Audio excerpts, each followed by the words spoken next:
you had a handful of distributors and now you got over 2,000. How did that actually happen? What were the activities that helped? What were the milestones or the big turning points that actually made that happen? What attracted new distributors? What were the driving things that grew the business? One of the core things that brought that transaction about, you know, not working e-commerce, not having online, not selling to online stores, just selling to, business, tradies, contractors coming to these stores every day to grab their gear, grab their stuff and go on their way. They pretty much grabbing stuff daily, to go and work on projects and jobs.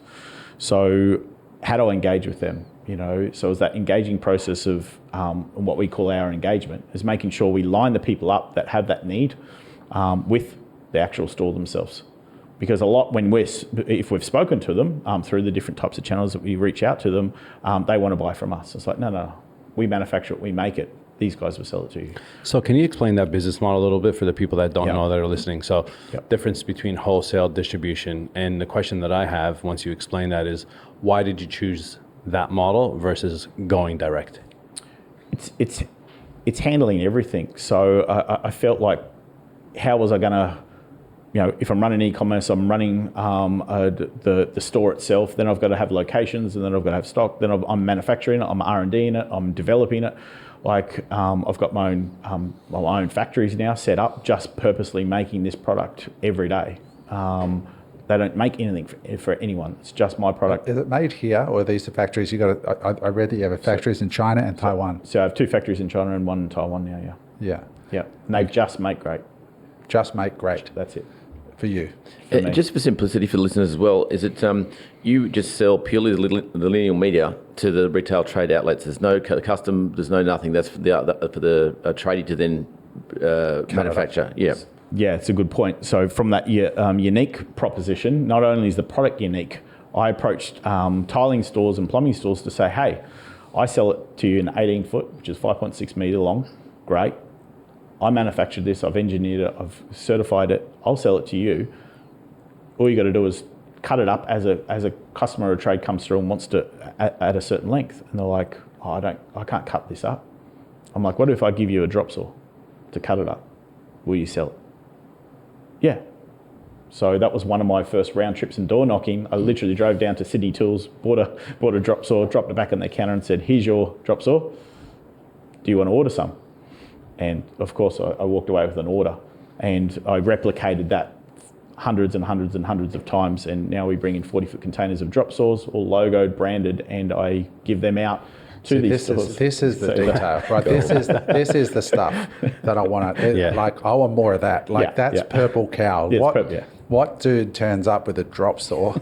It says, hey, you want a drop saw? You just got to sell my grates. But now it's a systemised thing too. The whole thing's into when it's like it's a system. You get my saw, you get my lineal media, you get the training package, you get the whole shebang. So once they're in, they're sticky. They're probably going to stay with your great system versus someone's coming through now thinking, this is a great business to get in and model it, but they can't. You've got your moat.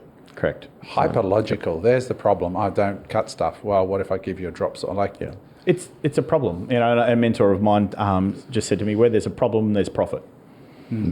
Okay, and I keep looking for those problems. Whether it's in the grade itself, because the variations of the product now they're problems that I never thought would arise in a project, and we just keep eliminating one at a time. So the tradie comes in, they order it, they chop it, they just buy it by the meter, and off he goes. They just pick the colour or the style. Correct.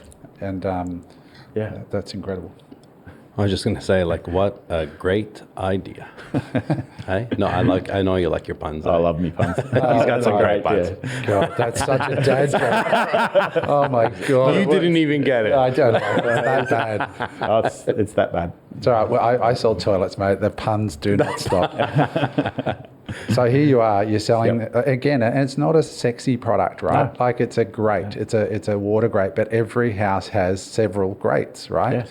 And you've just gone deep on a better solution.